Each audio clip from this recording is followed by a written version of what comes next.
Et quand la tristesse arrive, je sais tu es là, toujours près de moi. Bonjour, bienvenue à votre émission La Victoire de l'amour. J'espère que vous allez bien aujourd'hui. Vous avez été tellement nombreux depuis les dernières semaines à nous demander de repasser cette entrevue avec Jérémie Gabriel. J'avais eu le privilège de le recevoir il y a quelque temps et j'avais redécouvert un jeune homme d'une grande spiritualité, d'une grande profondeur et aussi d'une grande maturité. Et évidemment, on connaît la controverse qu'on voit présentement. Et ce que je me faisais comme réflexion, sans vouloir juger qui que ce soit, on regarde l'état du monde actuellement. On parle d'attentats suicides. On parle de... Ça va pas bien dans le monde présentement. Et mardi dernier, imaginez, pour rachever, un prêtre catholique a été assassiné en France à l'intérieur d'une église. Alors, quand on regarde tout ce qui va mal dans le monde, je me disais simplement, est-ce qu'on pourrait pas, nous, entre nous, simplement s'aimer, ne pas être méchant avec quelqu'un? Ça donne quoi de dire des méchancetés sur quelqu'un alors que ça peut tellement le briser, ça peut tellement lui faire de mal? Moi, je le sais, quand j'étais enfant, j'ai été intimidé, on riait de moi à l'école, et je peux tellement comprendre ces jeunes qui rentrent à la maison parfois en pleurant, en étant complètement découragés, en se disant « Pourquoi on dit des choses comme ça sur moi? » Et je me dis que je trouve que Jérémie est d'un grand courage et je veux le féliciter aujourd'hui parce que moi, je l'ai connu alors qu'il était enfant. On l'avait invité à venir au Colisée Pepsi. Il avait chanté devant 10 000 personnes. Et quand vous allez l'entendre chanter aujourd'hui, vous allez voir qu'il a une voix absolument magnifique. Et ce que j'aime de Jérémie, c'est que malgré sa différence, il croit en ses rêves et personne n'a le droit de briser le rêve d'un jeune ou d'un moins jeune. Alors, je vous invite à écouter cette entrevue qu'on a beaucoup aimée. La chanson et l'homélie sera faite aujourd'hui par quelqu'un qu'on apprécie beaucoup, Brigitte Bédard, et moi, je vous retrouve un petit peu plus tard. Bonjour, Jérémie. Bonjour. Tellement content de te revoir. Moi aussi. Avant d'aller plus loin, j'aimerais qu'on écoute un extrait. On va se rappeler des souvenirs. On va reculer en 2006 au Colisée Pepsi, où il y avait 10 000 personnes. Puis après ça, on revient. OK. Je servirai mon Dieu de tout mon cœur. Je ferai de toi le sujet de ma joie.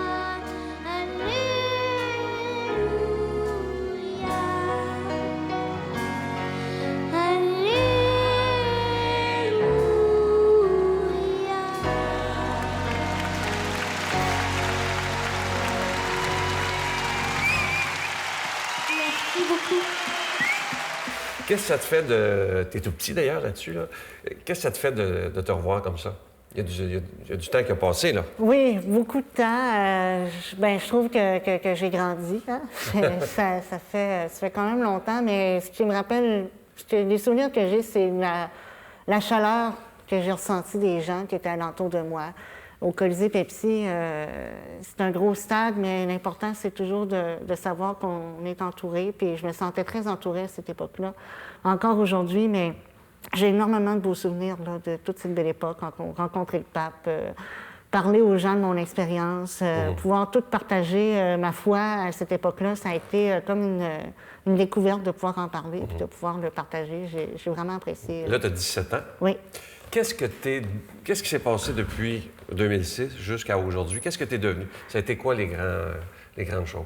L'année d'ensuite, j'ai sorti un livre, une autobiographie, La vie rêvée de Jérémie. Ça a sorti dans 4 pays, la France, la Belgique, la Suisse et le Canada. Puis par la suite, j'ai été en tournée promotionnelle en France pour ce livre-là. Au Québec aussi. J'ai pu aller sur le plateau de Vivement Dimanche avec Michel Drucker et Céline Dion. J'ai pu faire d'autres émissions en France par la suite.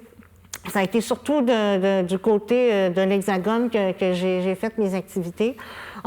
Ensuite, j'ai été passée ambassadeur des hôpitaux Shriners pour enfants à travers l'Amérique du Nord. Donc, j'ai voyagé énormément à travers les États-Unis. J'ai appris l'anglais.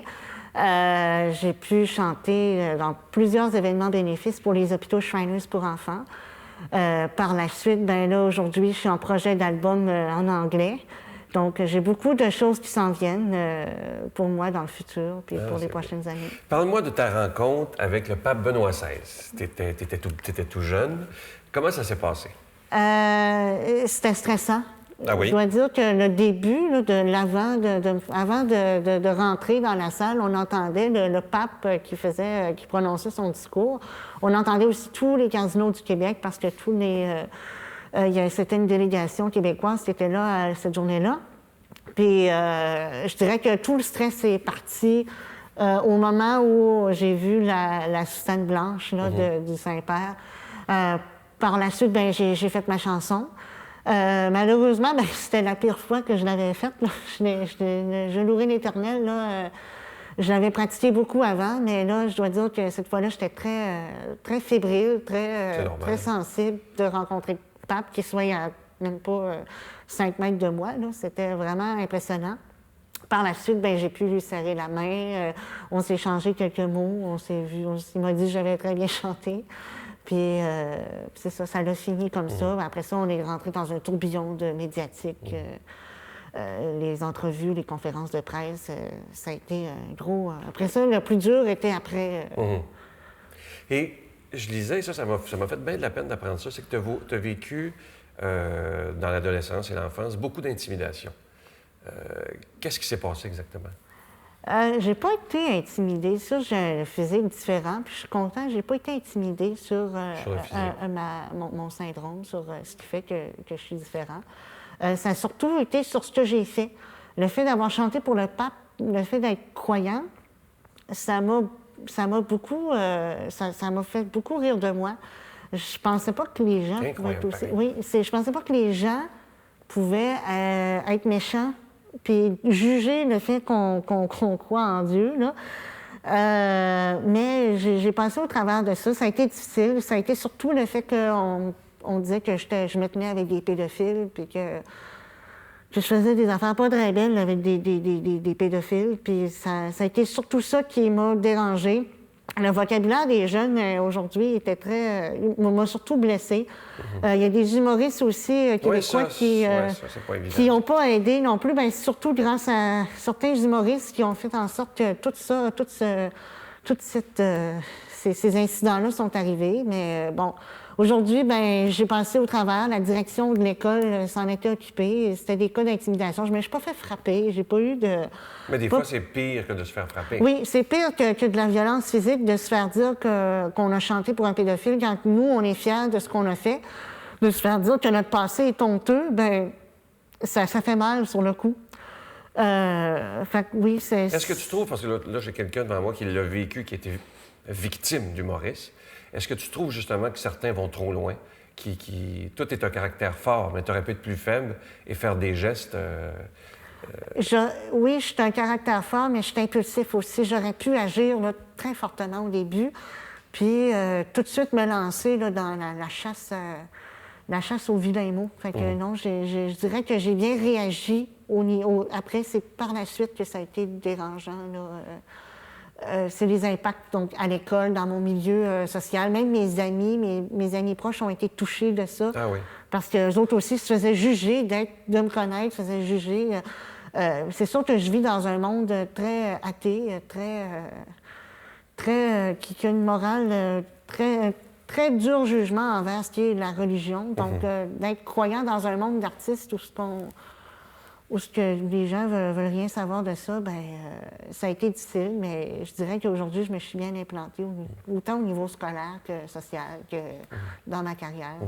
Et comment tu fais, justement, à 17 ans, pour parler aussi bien de ta foi? On sent que tu es croyant, malgré ces épreuves-là. Comment tu fais? Je suis capable d'en parler parce qu'on m'a appris jeune à en parler. Moi, dans ma famille, au départ, mes parents étaient croyants. Il y avait cette croyance-là. Mais de le manifester, c'était pas quelque chose qui était naturel. Mes grands-parents, du côté de ma mère, étaient croyants, mais on parlait pas... Je savais qu'avant d'arriver, moi, au monde, on parlait pas vraiment de ça dans ma famille, ce qu'on m'a dit. Puis, ben moi, ça a été surtout d'en parler, de le découvrir du côté... Mes grands-parents, du côté de mon père, m'ont amené à l'église, à la paroisse de Saint-Aimé-des-Lacs, une belle petite église dans un petit village entouré de forêts. C'est différent de ce que j'avais vécu. Puis c'est là que j'ai découvert ma foi, puis c'est là qu'on m'a appris à l'exprimer, puis qu'on m'a appris à le montrer. Puis aujourd'hui, ben ma mission, c'est pas nécessairement d'en parler, c'est surtout de d'adapter le message, de montrer que Dieu est universel, de le montrer à tout le monde que c'est à quel point qu'il est accessible, puis que ce soit pas un message, tu sais, souvent on veut montrer que c'est lourd à porter, de l'incroyable, mais non, ça, dans le fond, ça veut juste dire d'être quelqu'un de bien, d'aimer son prochain. C'est simple, surtout d'amener ça simple, parce qu'aujourd'hui, avec l'ère iPhone, Internet, on est habitué d'avoir tout à portée de main. Puis je pense que c'est ça, c'est de pouvoir apporter ce message-là d'une simplicité assez spéciale. Donc, Est-ce que tu as réussi à pardonner à ceux qui t'ont fait du mal à l'époque? Oui. Oui, totalement. Je pardonne vraiment bien les gens. Je dirais que je pardonne très bien les gens qui me font du mal, qui me font qui font que j'ai souffert, mais je pense que ce qui me reste à travailler, c'est pardonner moi mes propres erreurs qui sont c'est plus difficiles. Je suis quelqu'un de très perfectionniste, donc j'accepte pas moi quand que je me fais mal à moi. Mais les autres, j'aime beaucoup. Tu sais, je veux dire, j'ai cette habitude-là de pardonner tout de suite. Sans problème. Sans problème. Est-ce que tu en as déjà voulu à la vie, à Dieu, d'avoir le handicap que tu as? En disant pourquoi moi? Non. Jamais? Non. Je me suis posé des questions. Je me suis dit pourquoi ça arrive. Oui, je me suis posé la question, mais si c'était à refaire, si j'avais à naître à nouveau dans un corps de personne normale, sans différence physique, sans rien, je ne le referais pas.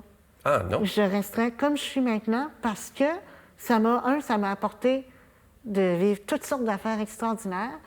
Puis ça me permet de... Tu sais, tout le monde peut changer le monde, mais moi, je sais que je suis capable de le changer parce que j'apporte quelque chose de différent. Parce que je suis différente, tu sais, juste le fait de me présenter comme ça à la télévision, bien, je sais qu'il y en a beaucoup qui ne seraient pas capables. Puis c'est d'apporter ce message-là aux gens que moi, je suis capable de me mettre à la télévision, de chanter, de pouvoir parler de ça, de pouvoir parler de mon bagage. Bien, si je suis capable de le faire, bien, imaginez ce que les gens qui arrivent puis ils n'ont rien, puis qui ont tout devant eux, peuvent faire. C'est surtout ça. Puis ça m'apporte la responsabilité d'en parler, puis de faire changer le mental des gens, de faire changer la vie de certaines personnes qui pensent qu'il n'y a rien pour eux. Puis c'est ça que je suis contente. C'est pour ça que je ne veux pas changer, parce que je suis capable de prendre cette responsabilité-là. J'adore prendre les responsabilités. Fait que ça fait que, non, je ne referai pas rien, parce que je m'aime comme je suis. Puis j'apprécie ce qu'aujourd'hui j'ai. Est-ce que tu te rends compte le beau message que tu viens de lancer? Moi, je suis complètement assommé. Tellement que c'est beau, tellement que c'est plein d'espérance. Écoute, je t'écouterais, là, tu as 17 ans, je t'imagine dans quelques années. Je te souhaite, Jérémy, on va se revoir à la fin de l'émission, mais je sais que tu veux devenir un des plus grands chanteurs au monde. Je te le souhaite de tout mon cœur. Merci. Et d'ailleurs, on va t'écouter chanter l'hymne de l'amour, c'est ça? Hein? Oui. Je t'invite à aller t'installer. Merci.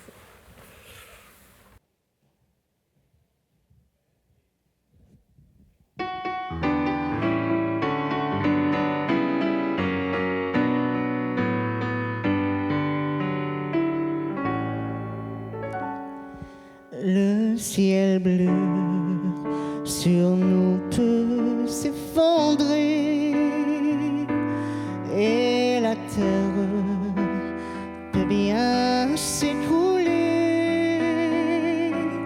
Peu m'importe si tu m'aimes, je me fous du monde entier. Tant que l'amour inondera mes matins, tant que mon corps frémira sous tes mains, peu m'importe les problèmes, mon amour, puisque tu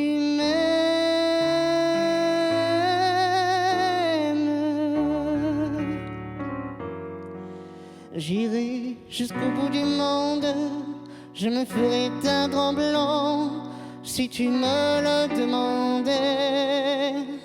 J'irai décrocher la lune, j'irai voler la fortune si tu me le demandais. J'irai loin de ma patrie. Je renierais mes amis si tu me le demandais. On peut bien rire de moi, je ferai n'importe quoi si tu me le demandais.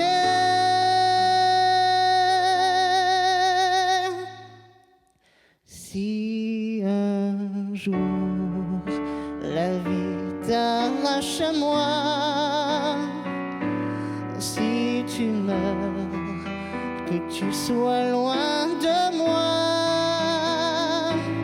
Peu m'importe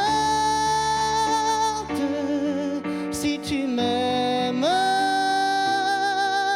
car moi je mourrai aussi. Que nous aurons pour nous l'éternité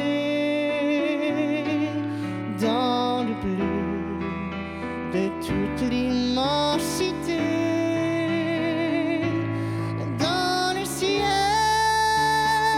plus de problèmes. Dieu réunit ceux qui s'aiment.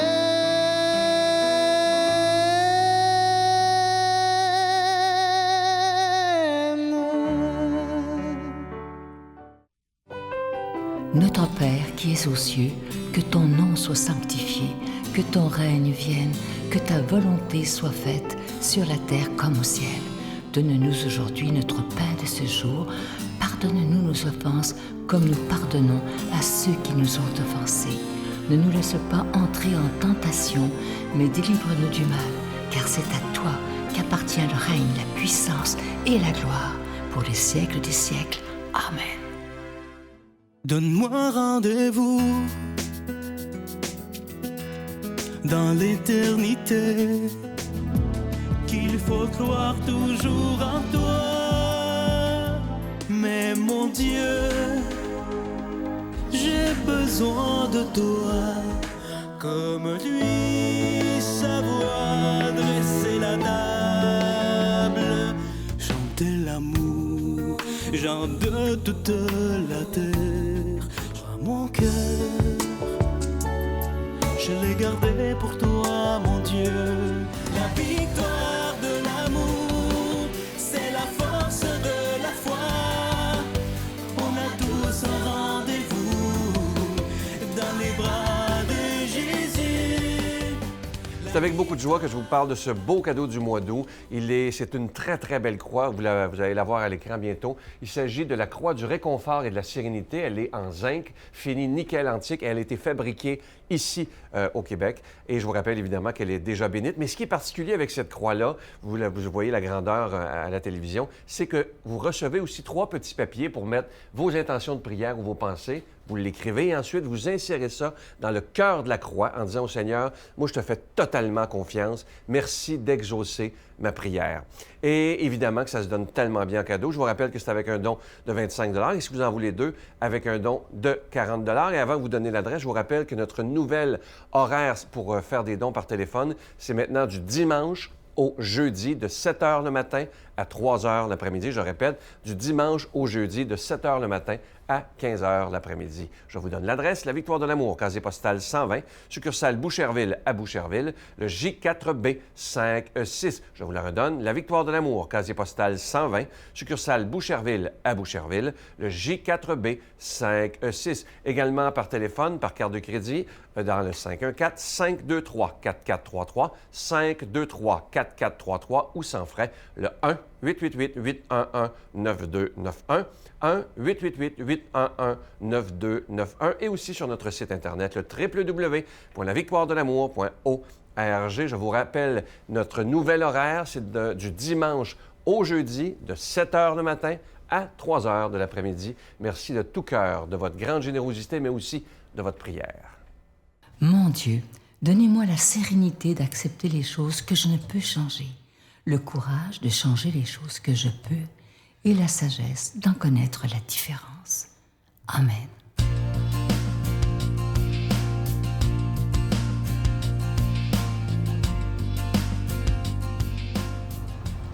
Bonjour tout le monde. Ça me fait vraiment plaisir de commenter l'Évangile d'aujourd'hui, qui est Luc 12, 13, 21.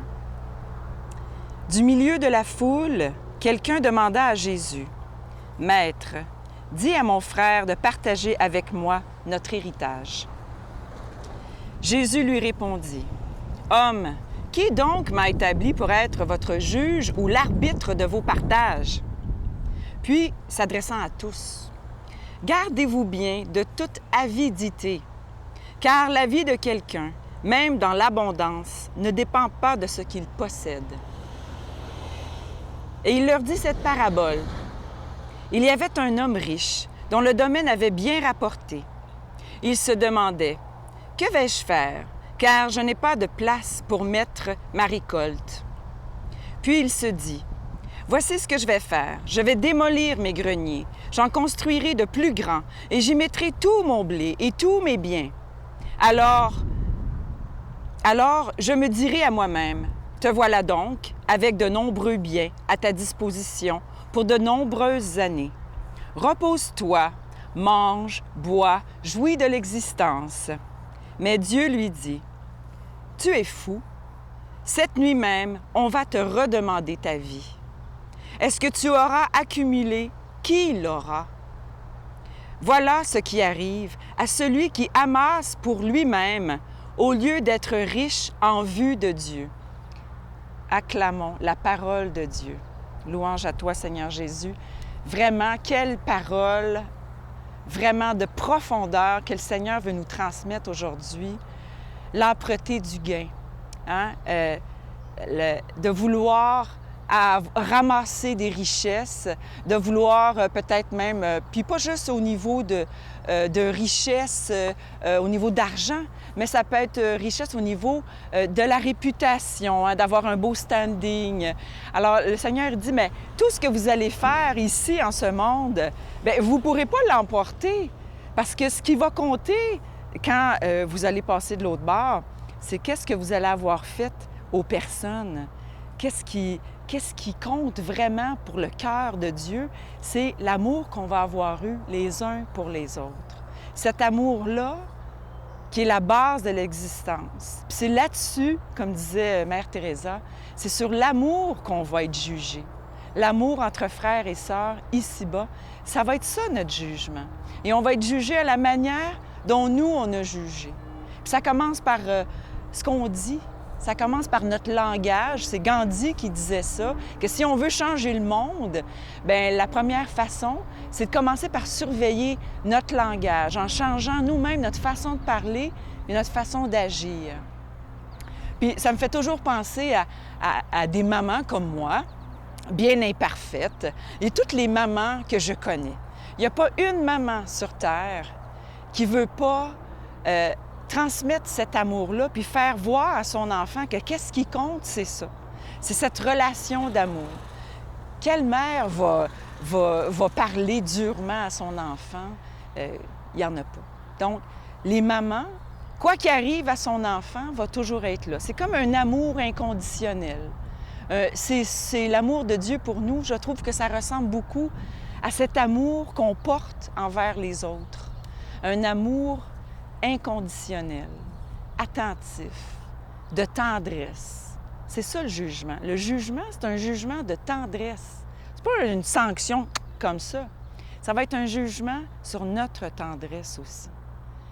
Puis, des fois, je pense à une histoire que j'avais lue, je pense que c'est dans le Reader's Digest, ça fait super longtemps, d'une maman qui était dans un safari.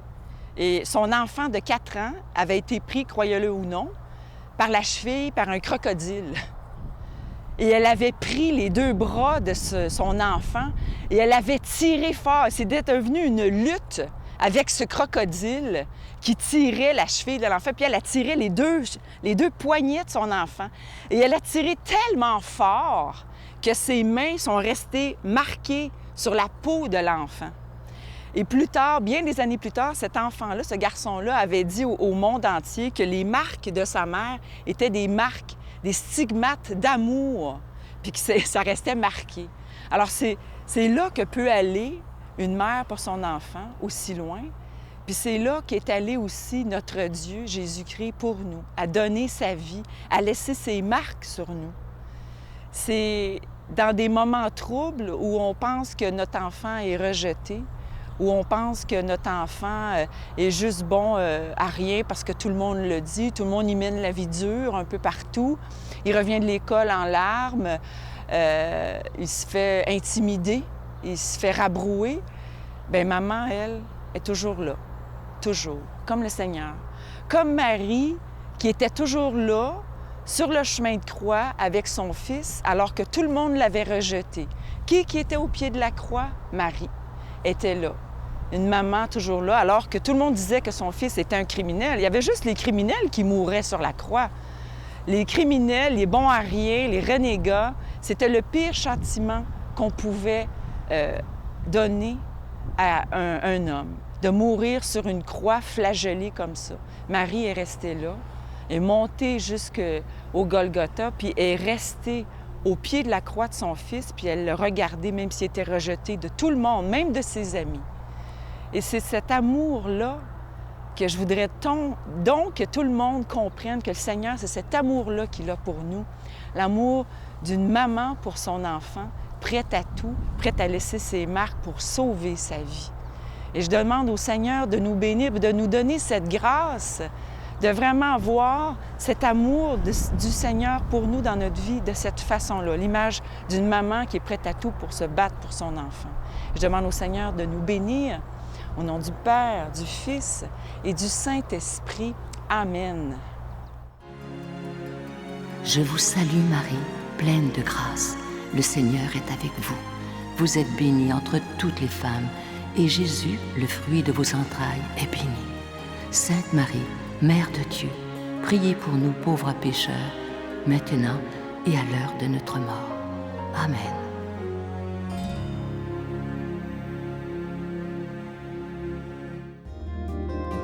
La Victoire de l'amour vous invite à sa retraite spirituelle dans le centre du Québec les 7, 8 et 9 octobre 2016, sous le thème « Le nom de Dieu et miséricorde ». Venez vivre des moments de ressourcement inoubliables en compagnie de l'abbé Éloi Giard, Pierre-Luc Bordelot, Sœur Angèle, Sylvain Charon, Brigitte Bédard, Miguel Padilla, avec la présence exceptionnelle de Franck Nicolas, conférencier reconnu mondialement, qui nous enseignera sur l'importance du pardon. À l'hôtel et suite Le Dauphin à Drummondville. Réservé au 514-523-4433 ou sans frais 1-888-811-92-91. Venez vivre une expérience de libération intérieure inoubliable pour être enfin libre.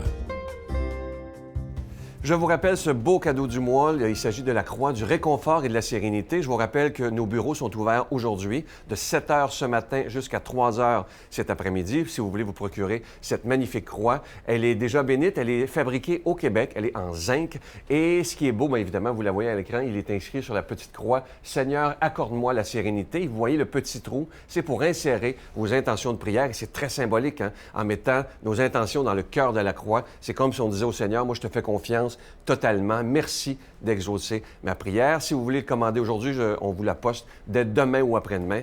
Voici les numéros de téléphone, 514-523-4433, 523-4433 ou sans frais, le 1-888-811-9291, 1-888-811-9291 et aussi sur notre site Internet, le www.lavictoiredelamour.org.